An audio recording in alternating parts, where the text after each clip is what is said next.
Group 1లో law subject నుంచి other లాస్లో జనరల్ క్లాజ్ యాక్ట్ ఎక్స్ప్లెయిన్ చేయబోతున్నాను. First object purpose of general clause act చూద్దాం.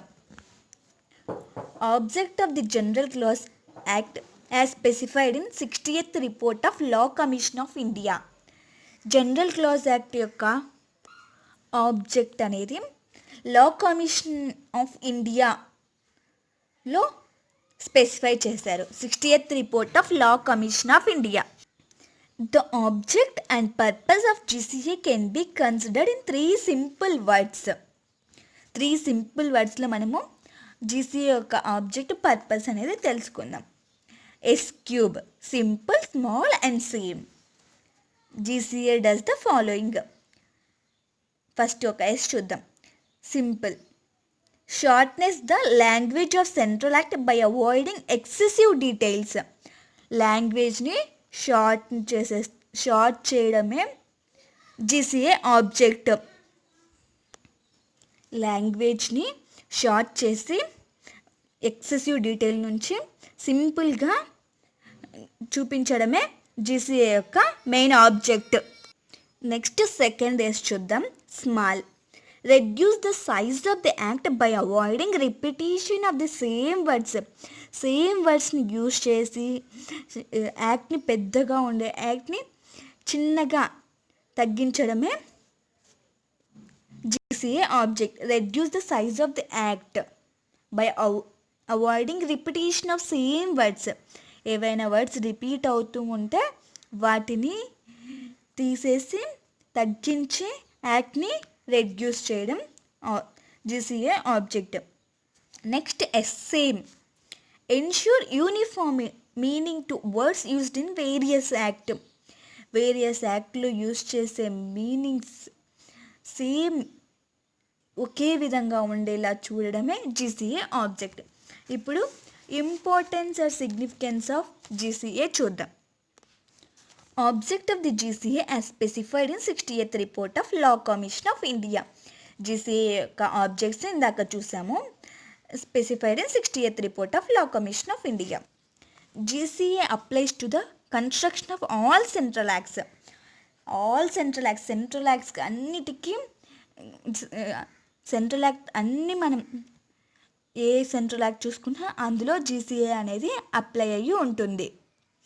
ఏదైనా సెంట్రల్ యాక్ట్ కన్స్ట్రక్ట్ చేసేటప్పుడు GCA అనేది అప్లై అయ్యి ఉంటుంది. There are more than 1000 central act has been passed till date. GCA applies to all such acts. ఇప్పటి వరకు 1000 కంటే ఎక్కువనే సెంట్రల్ యాక్ట్స్ని పాస్ చేశారు. సో వాటన్నిటిలో GCA అనేది అప్లై అయ్యి ఉంది. The importance of GCA is very clear in terms of number of acts it applies. ఇలా చాలా యాక్ట్స్కి GCA అప్లై అవుతుంది. దాన్ని బట్టే మనకి దాని యొక్క ఇంపార్టెన్స్ అనేది అర్థమైపోతుంది. As per article 367 of the LCI law commission of India, the GCA applies also to interpretation of the constitution. Article 367 of law of commission of ఇండియాలో ఏం చెప్తుందంటే ఇంటర్ప్రిటేషన్ ఆఫ్ ది కాన్స్టిట్యూషన్ని ఇంటర్ప్రిట్ చేయడానికి కూడా GCA అనేది apply అయ్యి ఉంది. కాన్స్టిట్యూషన్ని interpret చేసే దాంట్లో కూడా GCA అప్లై అయ్యి ఉంది. It is treated as law of all laws. GCAని ఎలా ట్రీట్ చేస్తారంటే అన్ని లాస్కి ఇది ఒక లా లాగా. As it helps in interpretation of all central act. It is treated as law of all laws as it helps in interpretation of all central acts. అన్ని central యాక్ట్ని ఇంటర్ప్రిట్ చేయడానికి ఇది హెల్ప్ అవుతుంది. It constitute as reference book for judges. ఈ GCA అనేది జడ్జెస్కి ఒక reference book లాగా యూజ్ అవుతుంది. It saves the time and effort of law makers in framing the act. ఏదైనా యాక్ట్ని ఫ్రేమ్ చేస్తున్న లా మేకర్స్కి కూడా ఇది టైంని సేవ్ చేస్తుంది, టైంని సేవ్ చేస్తుంది. Next applicability of general clause act చూద్దాం. Applicability of general clause act. Territorial application of GCA. GCA 1897 does not specify any territorial area to which it applies. GCA 1897 specify చేయలేదు with particular ఏరియాకి apply అవుతుంది అని. In the case of chief inspector of mines, the supreme court held that the provisions of GCA shall be treated as a part of every central act, as if it is included in the central act. The Supreme Court held that the provisions of GCA shall be treated as a part of every central act. జీసీఏలో ఉన్న provisions అనేటివి provisions of GCA shall be treated as a part of every central act. ప్రతి central యాక్ట్లో ఒక part. Supreme court held that the provisions of GCA shall be treated as a part of every central act as if it is included in the central act. Therefore, if any central act is applicable to particular area, then GCA is also applies to that area. So ఏదైనా central act ఒక particular ఏరియాకి apply అయితే అక్కడ GCA apply అయినట్టే. నార్మల్గా specify చేయలేరు. Supreme court ఏమనింది? Provisions of GCA shall be treated as a part of every central act. GCA యొక్క ప్రొవిజన్స్ అనేటివి ప్రతి సెంట్రల్ యాక్ట్లో కూడా ఒక పార్ట్గా ట్రీట్ చేశారు. Next, application of definitions in GCA. GCA definitions ఎలా అప్లై చేస్తారో చూద్దాం. Definitions specified in section 4 subsection 1 of the GCA applies to all the central act passed after 3/1/1868. Section 4 subsection 1లో స్పెసిఫై చేసిన డెఫినేషన్స్ అనేటివి applies to all central acts. ఎప్పుడు 3/1/1868 pass అయిన తర్వాత applies to all central act passed after 3/1/1868 తర్వాత pass అయిన central acts అన్నిటికీ apply అవుతుంది GCA. Definition specified in section 4 subsection 2 of the GCA applies to all the central act passed on or after 14/1/1887. Section 4 subsection 2 అయితే కనుక 14/1/1887 తర్వాత pass అయిన central యాక్ట్కి GCA apply అవుతుంది. Definition specified in section 4A of the GCA applies to all Indian laws. Section 4Aలో ఉన్న definitions అయితే అన్ని ఇండియన్ లాస్కి అన్నిటికీ అప్లై అవుతుంది GCA. Therefore, there is a difference in the applicability of each section. All the provisions of GCA does not equal apply to all the acts. Accordingly, the contents of each section to carefully read to ascertain to which act a particular section applies. అన్ని provisions ఈక్వల్గా apply అవ్వవు. Accordingly the contents of each section కేర్ఫుల్గా read చేసి ascertain చేసుకునేసి బాగా చదివి అర్థం చేసుకొని పర్టికులర్ సెక్షన్కి పర్టికులర్ యాక్ట్ అప్లై అవుతుంది అని చూసుకోవాలి. Application of GCA to state acts. Strictly speaking, GCA does not apply to interpretation of acts passed by state governments. స్ట్రిక్ట్గా చెప్తే జీసీఏ అనేది అప్లై అవ్వదు స్టేట్ గవర్నమెంట్ పాస్ చేసిన యాక్ట్స్కి. GCA does not apply to interpretation of the acts passed by state government. However, to ensure uniformity ఉండడం కోసం the state government should consider the provisions of the GCA 1897 while framing or amending their own GCA. Uniform ఉండడం కోసం మాత్రమే state government GCA ప్రొవిజన్స్ని consider చేస్తుంది తన own జీసీఏని frame చేసుకున్నా లేదా amend చేసుకున్నా. Affidavit, oath or promise. As per section 3 subsection 3 of the GCA 1897, affidavit shall include affirmation and declaration in the case of persons by law allowed to affirm or declare instead of swearing. Affidavit అంటే promise, oath, నమ్మకము, promise లాంటిది. Affirmation and declaration in case of persons by law allowed to affirm or declare instead of swearing. In the words of Wharton, affidavit is a written statement sworn before a person having authority to administer an oath. Wharton in వర్డ్స్లో ఏమని చెప్తున్నారు? Affidavit అనేది return statement Sworn before a person having authority to administer an oath. Sworn అంటే promise before a person having authority to administer and oath. The essential ingredients of an affidavit are: it contains statements or declaration made by the deponent relevant to the subject matter. It contains affidavit ఏముంటే statement లేదా declarations made by the deponent relevant to the subject మ్యాటర్కి సంబంధించిన statements declarations ఉంటాయి. In order to add sanctity to such declaration the deponent swears or affirms the truth of the statement. affidavit, in order to add sanctity to such declaration, the deponent swears or affirms the truth of the statement. ఆ statement యొక్క truth కొరకు స్వియర్స్ లేదా promise చేస్తాడు డిపోనెంట్. Such affirmation or swearing is made in the presence of a person who in law is authorized either to administer oath or to accept the affirmation. అఫిరమేషన్ లేదా swearing అనేది ఆ person ప్రజెన్స్లోనే జరుగుతుంది. Affirmation or swearing is made in the presence of a person ప్రజెన్స్లోనే ఆ person ఉన్న దగ్గరే ఆ అఫిరమేషన్ ఆ స్వియరింగ్ అనేది జరుగుతుంది. Person who in law is authorised, ఆ పర్సన్ ఎవరు? లా ఆథరైజ్ చేసిన person, either to administer oath or to accept the affirmation. Next మనం ఎఫెక్టివ్ డేట్ ఆఫ్ యాక్ట్ చూద్దాం. Section 5. Generally the date of applicability of the act will be mention in the act itself, usually section 1. జనరల్గా the date of applicability of the యాక్ట్కి apply చేసే date అనేది యాక్ట్లోనే mention చేసి ఉంటారు. If no date is specified in the act then the act will be effective from the date of receiving president approval.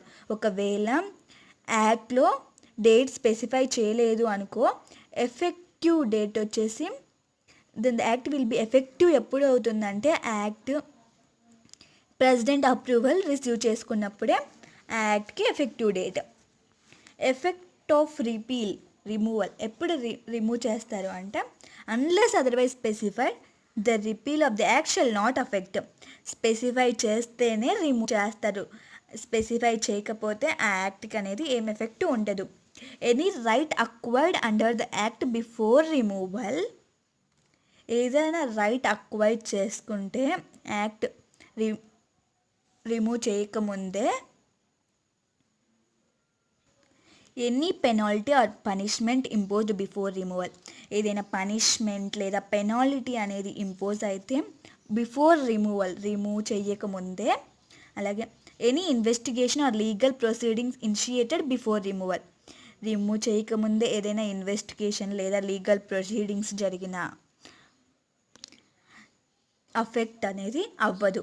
Unless otherwise specified the repeal of the act shall not affect. Next construction of reference to repealed enactment, section 8 చూద్దాం. References to repealed enactment. Where any act is repealed and new act is framed, then reference given to repealed act in any act shall be considered as reference to newly framed act. ఏదైనా act అనేది remove చేసి new యాక్ట్ని frame చేస్తే అక్కడ మనము new act దగ్గర reference అనేది ఇవ్వాలి remove చేసిన యాక్ట్ది. The reference given to repealed act in any act shall be consider reference to newly framed act. Calculation of time limits, section 9-10. If any section uses the word from, then for computing the time limit, first date of counting shall be excluded. ఏదైనా సెక్షన్లో from అనేది use చేస్తే, if any section uses the word from అనేది use చేసినప్పటి నుంచి time limit అనేది start అవుతుంది. Computing the time limit, first date of counting shall be excluded. First కౌంటింగ్లో ఫస్ట్ డేట్ అనేది ఎక్స్క్లూడ్ చేస్తారు. If the due date for filing a case or taking any action is a holiday, due date రోజు ఏదైనా holiday వస్తే కనుక due date అనేది exclude అయ్యి next డేకి ఎక్స్టెండ్ అవుతుంది. If the due date for the filing a case of or taking any action is a holiday, then the due date will be excluded to next working day. Extended to next working day. Due date అనేది extended to next working డేకి extend అవుతుంది. Due date అనేది ఒకవేళ due date రోజు ఏదైనా holiday జరిగినా, ఆ రోజు ఏదైనా ఫెస్టివల్స్, ఏదైనా హాలిడే వచ్చినా, నేషనల్ హాలిడేస్, అప్పుడు నెక్స్ట్ డే అనేది ఆ డ్యూ డేట్కి ఎక్స్టెండ్ అవుతుంది. నెక్స్ట్ ఏదైనా వర్కింగ్ డేకి ఆ డ్యూ డేట్ ఎక్స్టెండ్ అవుతుంది. Interpretation of gender and number. Any reference given to male gender also constructed to female gender. ఏదైనా రెఫరెన్స్ ఇచ్చేటప్పుడు మెయిల్ జెండర్కి ఇస్తే అది ఫిమేల్ జెండర్కి కూడా అప్లై అవుతుంది. Where any singular is used it includes plural, and wherever plural is used it includes singular. ఎక్కడైనా singular use చేస్తే ప్లూరల్ కూడా ఇంక్లూడ్ అవుతుంది, ప్లూరల్ యూజ్ చేస్తే సింగులర్ కూడా ఇంక్లూడ్ అవుతుంది. నెక్స్ట్ ఎక్సర్సైజ్ ఆఫ్ పవర్స్ చూద్దాం. If any power is given to any authority under any act, then such authority can exercise its powers wherever required. There is no limit on the number of times such power can be exercised. ఏదైనా power ఇచ్చి ఉంటే, if any power is given to any authority, ఏదైనా అథారిటీకి ఏదైనా power ఇచ్చి ఉంటే యాక్ట్లో, ఆ authority ఆ పవర్స్ని ఎక్కడ అయితే అవసరమో అక్కడ ఎక్సర్సైజ్ చేయొచ్చు. దెర్ ఈజ్ నో లిమిట్ అనేది ఉండదు, ఎన్ని టైమ్స్ అయినా ఆ పవర్ని ఎక్సర్సైజ్ చేసుకోవచ్చు. Section 14. If appointment of any person to any position can be made either by name or by giving reference to some other position. ఏదైనా అపాయింట్మెంట్ ఇచ్చి ఉంటే ఏ పర్సన్కైనా ఏదైనా position by name or by giving reference to some other position. Reference లేదా name అనేది ఇవ్వాలి section 15 ప్రకారం. If a power is given to any authority to appoint any person, then such authority include power to removal or suspend or dismiss. ఏదైనా power ఇచ్చి ఉంటే ఏదైనా అథారిటీకి to appoint any person, ఏదైనా పర్సన్ని అపాయింట్ చేసే పవర్ అనేది ఇచ్చి ఉంటే, ఆ such authority include power to removal, ఆ పర్సన్కి రిమూవ్ చేసే అథారిటీ కూడా ఉంటుంది, సస్పెండ్ ఆర్ డిస్మిస్. ఏదైనా పర్సన్కి పవర్ ఇచ్చి ఉంటే అపాయింట్ చేసే పవర్, ఆ పర్సన్కి రిమూవ్ చేసే పవర్ కూడా ఉంటుంది. If any functionary under any central act is repealed by new designator, then the law applicable to a previous functionary shall apply to new designator. New డిజిగ్నేటర్ని replace చేసి ఉంటే కనుక అప్పుడు ప్రీవియస్ ఫంక్షనరీ అనేది new designator కూడా apply అవుతుంది section 17 ప్రకారం. The law applicable to superior officer also applicable to subordinate officer who is lawfully performing the functions of his superior. ఏదైనా లా అనేది సుపీరియర్కి అప్లికబుల్ అయితే కనుక సబార్డినేటర్కి కూడా అప్లికబుల్ అవుతుంది సెక్షన్ 19 ప్రకారం. Provisions regarding rules to the made under any enactment where any notification order rule is issued as powers given in any legislation, then the words used in such notification order rule shall have the same meaning as given in the act. Section 20. Where ఎక్కడైనా notification order rule issued as powers given in any legislation, notification order rule issue చేసే powers అనేవి ఇచ్చి ఉంటే లెజిస్లేషన్లో, then the words used in such NOR shall have the same meaning as given in the act. Where any notification order rule is issued as powers given in any legislation, అప్పుడు words used in such NOR shall have the same meaning as given in the యాక్ట్లో ఇచ్చిన మీనింగే ఉంటుంది. The power to issue NOR shall include power to amend or resign. Notification order rule issue చేసే పవర్ ఉంటే అలాగే amend చేసే power, cancel చేసే పవర్ కూడా ఉంటుంది ఆ NORకి. Any NOR issued before commencement of any act or regulation. ఏదైనా నోటిఫికేషన్ ఆర్డర్ రూల్ అనేది యాక్ట్ కమెన్స్ కాకముందే ఇష్యూ చేసి ఉంటే అప్పుడు such NOR shall not take effect until the commencement of the act or regulation. ఆ నోటిఫికేషన్ ఆర్డర్ రూల్కి ఆ act start అయ్యే వరకు ఎఫెక్ట్ అనేది ఉండదు. Where any central act is repealed and reenacted, then any NOR issued under the repealed act shall continue in force and shall be deemed to have been issued under new enactment. Where any central act is repealed, ఏదైనా central act remove చేసి మళ్ళీ reenact చేస్తే అప్పుడు notification order rule అనేది issue చేస్తే then any NOR issued under the repealed act, ఆ repeal చేసిన యాక్ట్లో ఏదైనా నోటిఫికేషన్ ఆర్డర్ రూల్ ఇష్యూ చేస్తే shall continue in force and shall be deemed to have been issued under new enactment. Continue in force and shall be deemed to have been issued under new enactment. New ఎనాక్ట్మెంట్కి కూడా మనం issue చేసినట్టు deemed assumption తీసుకోవాలి. Deemed అంటే ఇంకా shall continue in force and shall be deemed to have been issued under new ఎనాక్ట్మెంట్కి కూడా apply అవుతుంది. నెక్స్ట్ కొన్ని మిస్లేనియస్ చూద్దాం. Where there is no provision in an act or regulation relating to levy and recovery of fines, then the provisions of IPL and code of criminal procedures shall apply. Section 25.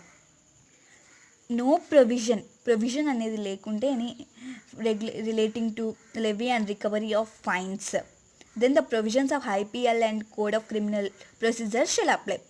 A provision అనేది లేకుంటే యాక్ట్లో relating to fines recovery చేసుకునే వాటికి provision లేకపోతే IPL ప్రొవిజన్సే apply అవుతాయి. Where an act or omission constitute an offence under 2 or more enactment, then offender shall be punishable under any of such enactment but shall not be twice for the same offence. ఏదైనా omission జరిగిన యాక్ట్లో where an act or omission constitute an offence under 2 or more enactment, where an act or omission constitute an offence 2 or more enactments, offender shall be punishable under any of such enactment. ఏదైనా తప్పు చేసి ఒక మనిషి 2 acts కింద punishable అయితే ఆ తప్పు చేసిన మనిషికి 2 యాక్ట్ల కింద పనిష్మెంట్ జరగదు, ఓన్లీ ఒక్కదాని మీదే పనిష్మెంట్ అనేది జరుగుతుంది. Offender shall not be punishable under any of such enactment, shall not be twice for the same offence. ఒకే తప్పుకు రెండు ఉన్నా కూడా ఏవైనా యాక్ట్స్ పనిష్మెంట్ చేసేవి, కానీ ఒక్క తప్పుకు 2 సార్లు అనేది పనిష్మెంట్ జరగదు. Where any legislature requires sending of any document through post, then such document shall be sent by properly mentioning the address, prepaying the postal duty and posting such document by registered post. Such document shall be deemed to have been sent as per the ordinary course of post. ఏదైనా document post ద్వారా send చేసేటప్పుడు ప్రాపర్గా mention చేయాలి అడ్రస్ని, postal డ్యూటీని pay చేసి, and posting such document by registered post ద్వారానే post చేయాలి. Such document shall be deemed to have been sent as per the ordinary course of post. Ordinary course of post ఇలా నార్మల్గా post ఎలా చేస్తామో అలా చేయాలి. సెక్షన్ 27 ప్రకారం reference to any act or regulation or rule can be given by specifying the title or by specifying the number and year. ఏదైనా యాక్ట్కి లేదా రెగ్యులేషన్కి లేదా రూల్కి టైటిల్గా లేదా నెంబర్ లేదా ఇయర్గా స్పెసిఫై చేయాలి. మన రూల్కి reference to any act or regulation or రూల్కి, ఏదైనా యాక్ట్కి రెగ్యులేషన్కి రూల్కి మనం రెఫరెన్స్ ఎలా ఇవ్వాలి అంటే టైటిల్ లేదా నెంబర్ లేదా ఇయర్. సెక్షన్ 28 ప్రకారం ఇక్కడితో జనరల్ క్లాజ్ యాక్ట్ కంప్లీట్ అయిపోయింది. మీ అందరికీ అర్థమైంది అనుకుంటున్నాను. Okay friends, bye.